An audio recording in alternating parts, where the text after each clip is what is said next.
이란의 오늘을 보고 아마도 내일의 대한민국을 겁내하고 있기 때문이다 라고 생각을 합니다. 반갑습니다. 김영희TV입니다. 이재명이가 급한가 봅니다. 중국의 SOS를 취한 것 같은데요. 이게 외교 문제로 비화될 가능성이 크다라는 것이 문제입니다. 자, 이재명이가 중국에 간다라고 하는데요. 뭐라고 발표를 했냐면 중국의 가장 큰 현안이다라고 볼 수 있는 대만의 문제에 있어서 하나의 중국을 존중한다라는 입장은 변함이 없다라고 밝혔습니다. 환율 박살나고 뭐 이번에부터는 직접적인 살인 물가로 국민들이 하나씩 눈을 뜨게 되면 이재명 이거 이제 감당 못할 것 같으니까 이 중국에다가 SOS를 취하고 있는 거 아닌가라고 생각을 하는데요. 자, 하나의 중국이다라는 건 굉장히 위험한 발언 중에 하나입니다. 윤석열 대통령께서요. 이제 중국에 의한 형상 변경에 대해서 강력히 반대한다라고 했죠. 그게 뭐냐면요. 하나의 중국이라는 게 중국이 대만, 홍콩, 마카오까지 자기네 땅이다라고 말하는 겁니다. 그런데 이것을 존중한다라고 하면 중국이 대만 침공을 하는 것에 대해서 어떻게 대한민국은 눈을 감겠습니다라고 이야기를 한 겁니다. 이거는 외교적으로 문제가 생길 수밖에 없죠. 최근에 일본은 어떻습니까? 중국의 대만 침공에 대해서 강력하게 반대한다. 우리도 출동할 것이다 라고 이야기를 하니까 중국과 뭐 일본 지금 난리가 난 상황이죠. 미국 같은 경우도 어떻습니까? 중국이 대만을 침공한다라고 하면 우리는 바로 들어간다라고 지금 말하고 있는 상황에서 갑자기 대한민국의 대통령 자리에 앉아있는 이재명이가 중국이 대만 침공하는 거 나는 뭐 반대하지 않아요 라고 이야기를 한 거죠. 자, 대만 해협이요 파도가 엄청납니다. 그래서 중국이 그 파도가 잠잠해질 시기를 보고 있는 게 봄, 가을인데요. 지금 사실상 두근두근 거리고 있는 상황입니다. 전 세계가 그쪽으로 집중하고 있는 상황에서 이재명이가 나와가지고 우리는 대만 침공에 대해서 눈을 감겠습니다 라고 이야기를 한 겁니다. 왜일까? 이 왜일까에 대한 생각을 해야 되는데요. 이재명이 다급해졌기 때문이다 라고 저는 분석합니다. 왜? 국내 상황이 만만치 않죠. 지금 환율 폭등하고 있습니다. 12월 31일까지 이재명이가 환율을 예쁘게 만들기 위해서 국민연금 총 투입해가지고 지금 때려잡았죠. 31일 보고서 끝내고 나니까 환율 치솟고 있습니다. 그런데 이게 국내적인 상황이 지금 상황이 좀 안 좋아질 것 같은데 다른 나라 보니까 막 시민혁명이 일어나고 있으니까 이재명 입장에서는 시겁잔치할 노릇이겠죠. 자, 그래서 중국에다가 어떻게 딸랑거리기 시작했다라고 저는 생각합니다. 자, 이란의 상황 심각합니다.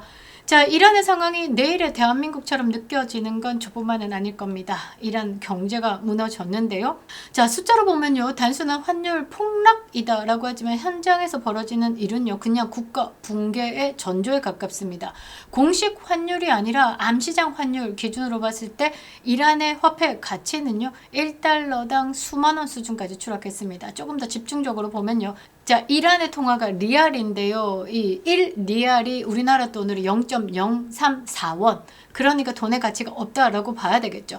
3만 리알이 약 우리나라 1,020원 정도입니다. 생수 하나 살 수 있다라는 거죠. 자, 1달러당 140만 리알이다라고 합니다. 최근에 사상 최저치 경신 중이다라는데요.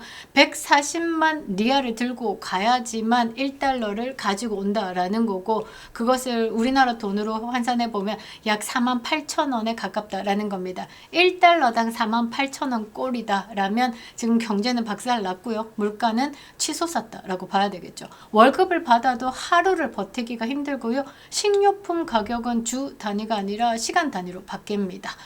자, 그래서 지금 이란의 거리에 사람들이 마구마구 쏟아져 나왔는데요. 이 사진 보면 좀 겁나지 않겠습니까? 1979년 이란의 혁명은 거짓이었다. 신정체제는 우리의 삶을 파괴했다. 이란 혁명 자체를 부정하는 구호들이요. 거리 곳곳을 메우고 있습니다. 여기서 중요한 질문 하나가 던져지는데요. 이게 정말 이란뿐일까? 아니요. 전 세계 곳곳에서 이런 상황이 터지고 있습니다. 지금 대한민국도 마찬가지로 환율 쇼크를 겪고 있죠. 정부는 관리가 가능하다라고 말하고 있지만 시장은 이미 판단을 하고 있습니다. 대한민국 통화 가치 하락률 세계 1위 찍었습니다. 원화 흔들리고 있죠. 외환 방언이 점점 더 거칠어지고 있습니다. 더 주목해야 될 지점은 따로 있는데요. 미국이요. 이란에 대해서 내정 간섭이다라는 비난까지 감수해가며 이례적인 성명을 냈습니다. 뭐라고 성명을 냈냐? 트럼프 대통령, 이란 평화 시위대 유혈 진압하면 미국이 즉시 구하러 갈 것이다. 우리 출동되어 있다라고 이야기를 했습니다. 자, 트럼프 대통령이 한다면 하죠. 지금 뭐 베네수엘라 깨고 있습니다. 그 말은 이란도 만만치 않을 거야. 미국 상대로 한번 해볼 생각이야? 라고 지금 경고장 받은 겁니다. 자, 이례적인 성명을 냈다라는 거, 이 지점에 그러니까 이란 상황을 공개적으로 문제를 삼았다라는 거고, 전 세계 이란이 지금 이래 집중해봐 라고 이 트럼프 대통령이 물기를 튼 거다라는 거죠. 자, 이란의 환율 붕괴가 어떻게 민생 붕괴로 이어지는지, 왜 거리에서 혁명 부정 구호가 터져 나오는지, 자, 그리고 이 상황에서 대한민국과 결코 무관하지 않다라는 이유를 차분차분 짚어보도록 하겠습니다. 구독과 좋아요, 멤버십 가입 부탁드리도록 하겠습니다. 자, 지금 대한민국은 어떻습니까? 뭐 여러 가지 방식으로 입틀막이 동시에 작동하고 있는 상황입니다. 우파 유튜브 탄압 들어가고 있고요. 특정 국가를 언급하면 어김없이 광고 제한, 수익 제한이 붙고 있습니다. 자, 이런 부분에서 여러분의 힘이 강력하게 필요할 때죠. 적극적인 여러분의 댓글 참여가요, 막힌 알고리즘을 뚫어주는 가장 유일하고 가장 강력한 무기가 되고 있습니다. 지금 구독 버튼 누르지 않으셨다면 꼭 눌러주시고요. 이 엄지척 버튼도 꼭꼭 눌러주시기 바랍니다. 멤버십 가입도 너무너무 큰 힘이 되고 있습니다. 감사합니다. 자, 이란 터질 거 터졌습니다. 일단은 전 세계가 어떤 느낌이냐면, 이제 중국과 거래를 트면서 한 10년 재미봤던 나라들이요, 이제 붕괴되고 있다라는 거죠. 최근에 뭐 네팔부터 시작해가지고 막 시민혁명들 일어나는 나라들 보면요, 주로 중국과 연계되어 있고 중국의 돈으로 이 나라를 운영해왔다라는 그런 나라들이죠. 자, 이란의 심각한 경제난, 이것 또한 마찬가지입니다. 어느 쪽에 붙었었냐를 봐야 되겠죠. 그러니까 미국과 이 자유진영과 함께 했던 국가가 아니다라는 거죠. 뭐 주로 친한 친구들이 북한, 거래하는 친구들이 뭐 북한, 러시아, 뭐 중국 이런 거다라는 겁니다. 자, 이 경제난에 항의하는 시위가 닷새째 이어가고 있는데요. 보안군, 시위대, 유혈 충돌로 현재까지 6명이 사망했다라고 1일날 밝혔습니다. 5명은 시위대고 1명은 보안군 소속이다라고 하는데요. 이란의 반관영 파르스 통신에 따르면요, 이란의 남서부 로르데간에서 현지 경찰이 시위 주도자를 체포하려다가 2명이 사망하고 여러 명이 부상했는데, 민병대 1명이 사망했고 이슬람 혁명 수비대 군인 13명이 부상했다라고 전했습니다. 자, 이번 시위의 직접적 계기는 뭐냐? 앞서 말씀드린 것처럼 이란의 리알화, 급락한 가치 하락이죠. 그러니까 똥값 됐다라는 겁니다. 돈의 가치는 0에 가깝다라는 거죠. 자, 1달러 142만 리알에 거래되고 있고요. 2015년에 1달러당 3만 2천 리알 수준과 비교하면요, 10년 만에 화폐 가치가 44분의 1로 폭락을 했습니다. 자, 화폐 가치 폭락으로 해외에서 들여오는 원자재 수입 급등하겠죠. 수입품 가격은 천정부지로 치솟고 있습니다. 그러니까 전반적으로 물가가 상승했다라고 봐야 되겠죠.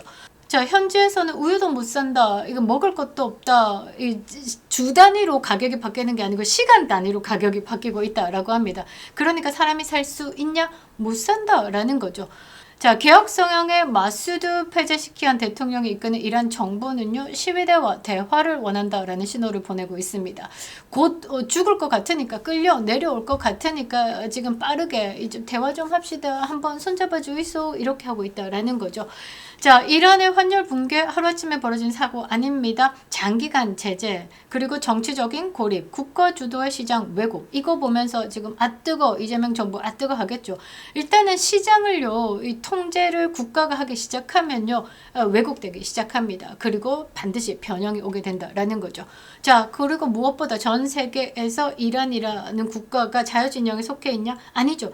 신뢰가 붕괴하는 어느 쪽으로? 저기 중국 쪽, 러시아 쪽, 북한 쪽으로 이동하면서 신뢰 붕괴가 누적된 결과로 환율은 폭락을 하는 겁니다. 자, 환율 무너지자 가장 먼저 무너지는 게 뭐냐? 금융 시스템 아니죠. 생활입니다. 생활. 빵값, 고기값, 라면값, 연료값 이런 거 폭등해가지고 국민들 저축 포기하고 그냥 뭐 하루살이 인생처럼 살게 된다라는 거죠. 돈을 쥐고 있는 순간 그 가치가 사라지기 때문에 이 국가에 대한 신뢰 또한 박살이 나는 거죠. 이 과정에서요, 정부는 환율 안정을 외쳤습니다. 우리나라와 똑같습니다. 그런데 뭐 전 세계에서는 이란이란 국가 자체를 버렸죠. 이란이라는 나라 자체의 공식 환율의 의미를 잃어버렸습니다. 이란의 돈 가치는 전 세계에 그냥 신경도 안 쓰는 점으로 사라져 버렸다라는 거죠. 실제 거래는 그냥 암시장에서 이루어지고 있을 뿐이다라는 겁니다. 자, 이게 바로요, 통화에 대한 신뢰가 무너진 국가의 전형적인 모습이 되는 겁니다. 자, 그리고 지금요, 이런 국민들이 외치는 구호의 본질은 정치가 아니라 생존입니다. 우리는 잘못을 선택한 대가를 톡톡히 치르고 있다. 이런 집단적 자각이 거리로 튀어나온 겁니다. 여기서 대한민국을 보지 않을 수가 없죠. 한국 역시 환율 방어를 위해서 국가가 지금 지원을 하고 총동원을 하고 있습니다. 자, 3분기에만 17억 2천만 달러가 투입됐다라고 합니다. 우리나라 돈으로 한 2조 넘는 돈이 투입됐다라고 하죠. 지금 국민연금은요, 환 해지하고 있습니다. 마이너스를 치더라도 해지하고 달러를 지금 어디로 환율 방어에 유입시키고 있다라는 거죠. 미래 세대에 대한 뭐 그거 약속 없습니다. 그리고 노후 자금 이런 거 없습니다. 그냥 하루살이 인생으로 다 불태우고 있다라는 거죠. 외환 보유고, 공기업 자금, 그리고 국민연금까지 거론되고 있는 이 상황입니다. 자, 방어는 언제까지 가능할까? 이거는 솔직히 말해서 돌려막기의 끝은 뻥 터지는 거죠. 그 비용은 누가 치르느냐? 대한민국 국민들이 치르게 된다라는 겁니다. 자, 이란도 마찬가지입니다. 우리나라와 똑같이 뭐 관리 중이다, 국가가 뭐 이렇게 하고 있다, 일시적이다, 외부 요인이다 이러면서 반미 감정만 막 부추기다가 결국은 신뢰 무너지고 모든 설명은 의미를 잃게 된 겁니다. 자, 트럼프 대통령이요, 이란이 평화 12대 유혈 진압하면 우리 구하러 간다, 출동 준비됐다라고 이야기를 한 것도, 이런 성명을 낸 이유도 여기에 있습니다. 환율 붕괴는요, 뭐 단순한 경제 문제가 아니라 체제 안정성의 문제이기 때문이죠. 이란 이거 지금 잘하면 체제 정복된다라는 것을 미국이 캐치했고, 그 체제 정복을 위해서 미국이 도와주겠다라고 들어가는 겁니다. 자, 1979년에 이란 혁명이 일어났습니다. 그 전까지요, 이 이란은 희한하게도 우리 기억 속에 없지만 친미 국가였습니다. 미국에게 가장 강력하게 충성스러운 동맹 국가였다라는 거죠. 당시 집권했던 팔레비 왕조가요, 정치, 경제, 안보 모든 면에서 미국하고 똑같은 길을 걸었습니다. 중동의 뭐 헌병이다라는 이야기를 들었을 만큼 전략적인 동맹 관계였다라는 거죠. 자, 미국이요, 이란을 소련의 남진을 막는 냉전 체제의 핵심 거점으로 삼았습니다. 그리고 이란은요, 중동 내에서 미국의 이익을 지키는 지역 경찰의 역할을 자처했죠. 안보 파트너였습니다. 지금의 약간 이스라엘 같은 그런 느낌? 그리고 이란은요, 미국산 최첨단 무기를 가장 많이 사들였던 나라입니다. 그리고요, 미국 전문가가요, 이란에 상주하면서 이 기술 전수를 했고요. 그리고 얼마 전 핵 갈등 있었잖아요. 이 핵 프로그램도 마찬가지로 그때 당시에 미국이요, 평화적인 목적으로 원자력 기술을 전수해 준 게 지금의 핵 갈등의 시작이었습니다. 미국이 이란에게 기술 이전을 해준 거죠. 자, 팔레비 국왕은요, 백색 혁명을 통해 가지고 이 서구화를 추진을 했습니다. 테헤란로, 우리 그 서울에도 테헤란로가 있잖아요. 삼성하고 강남 사이에 그 테헤란로가 한 4km 정도 되는데요. 중동의 파리라고 불렸습니다. 자유로운 분위기였고, 이때 서구식 패션들이 일상화됐고요. 여성들도 굉장히 자유롭게 공부를 하고 멋진 생활을 보내고 있었죠. 그래서 대한민국이요, 77년에 이 이란의 테헤란을 서울로 가지고 왔습니다. 테헤란로의 황금기 시절을 가지고 와서 우리나라도 황금기를 깔겠다, 뭐 이런 상징적인 증거물이다라는 거죠. 그러니까 그런 이란이었던 게 갑자기 친러시아 쪽으로 가고 반미로 돌아서면서 이렇게 허덕이게 된 거, 이제 내부에서 우린 못 살겠다, 우리가 선택한 건 정말 잘못된 것이다 라는 것을 이제 40년 만에 깨닫게 된 거죠. 그래서 이제 시민혁명이 일어나는 걸 미국이 여기다가 숟가락 얹기겠다라는 겁니다. 미국의 메시지 단순하죠. 내정 간섭 아니고 친중을 걷어내겠다라는 작업 중에 하나다라는 겁니다. 붕괴 신호다라는 것을 미국이, 그러니까 친미 국가들을 더 챙기겠다라는 것이고, 반미 국가들의 몰락을 반기고 있다라는 거죠. 그런 신호로 받아들여야 되는 거고, 이 신호에 대한민국은 정말 남일이다라고 보는 게 아니라 우리가 어디에 서야 되는지, 우리가 지금 반미했다가는 어떤 죽음의 길로 가는지에 대해서 이란을 보고 이제 판단을 하라라는 겁니다. 환율 숫자 아닙니다. 국가에 대한 신뢰에 대한 총합이죠. 자, 이란은 신뢰가 무너진 뒤에 국민들이 거리로 나와서 40년 만에 나 죽겠소이다 라고 외치고 있습니다. 대한민국은 그 단계까지 갈 필요가 없죠. 이미 IMF를 겪었기 때문에 우리가 판단을 더 빠르게 그리고 더 정확하게 할 수 있다라는 거죠. 국민연금까지 끌어다 방어하는 이유가 이재명은 이런 두려움 때문이지 않았을까. 그리고 지금 중국에 가가지고 아이고 중국 행님 당신들 하는 거 다 내가 따르겠고 미국이 하는 거 눈을 감겠습니다. 우리는 전략적 모함을 취하겠습니다. 이렇게 밝힌 건 이란의 오늘을 보고 아마도 내일의 대한민국을 겁내하고 있기 때문이다 라고 생각을 합니다. 이 이란 사태를 보면서도 이 이재명을 지지하는 지지자들이 남의 일이다 라고 말할 수 있을지 진짜 묻고 싶습니다. 이재명 탄핵만이요 대한민국 살릴 수 있는 길입니다. 지금 우리가 누리는 이 윤택함은요 선대의 희생과 헌신이 있었다라는 것을 꼭 기억해 주시기 바랍니다. 김영윤TV였습니다.